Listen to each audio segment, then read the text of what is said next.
If you refuse to borrow to subsidize, but end up borrowing to share, the tendency that you are actually borrowing for corruption is high.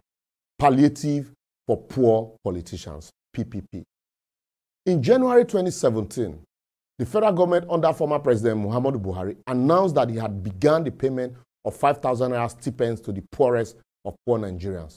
Now, no ask me how they take classify the poor and which data they take share the money. But at the end of 8 years, the administration claimed that part of the $1 billion recovered looted fund was spent on poverty alleviation or conditional cash transfer to poor Nigerians. But yet, the country under Buhari remains the poverty capital of the world. So you want to ask, who come they collect the money? I go let you know. Remember also, our former Vice President, Yomi Oshibanjo, Professor SAN, ended up becoming sharer of trader money of 10,000 naira to market women anytime election was approaching in any state where we have staggered election. As the CBN shared money to farmers as loan under its Anchor Borrowers program. And some of that money, some of the people ended up marrying new wives. Others used their own to buy nomination form for the then CBN governor, Godwin Emefiele. And yet, we are still looking for the beneficiary of the sharing. Oh yeah, follow me. Also, remember, the then Minister of Humanitarian Affairs, Disaster Management and Social Development, Sadia Umar Farouk, also claimed that between 2016 and 2021, the government spent $5 billion to fight poverty, as she variously shared money from on top of the table to the poorest of the poor, ranging from flood victims to COVID victims, and all of that. Meanwhile, these are the same people who hoarded palliative, donated to them to share to the poor during the COVID. Well, I never talk anything. As all of these sharings were going on, the poor kept crying of hardship, even as the government claimed that they have lifted 10.5 million Nigerians out of poverty between 2019 and 2022. But, however, statistics and data obtained from the World Poverty Clock and our own National Bureau of Statistics showed that within the said 2 years under reference by Buhari's government, at least 10 million Nigerians slipped into extreme poverty, bringing the number of people living below extreme poverty in Nigeria to 87 million, which was higher than India. That was how we became poverty capital of the world. Now, Buhari government won't start, the Tinubu government, won't start another sharing again.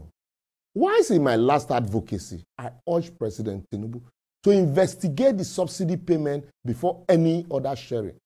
Little did I know that even while the dust of the $800 million loan Buhari claimed to have taken from the World Bank and approved by our own National Assembly to share as palliative was yet to settle, President Tinubu will be talking about sharing 500 billion to the same poorest of the poor, even as the rich members of the National Assembly, people that are going to spend 40 billion from our national budget to buy bulletproof cars for themselves, we slice out 70 billion from this 500 billion.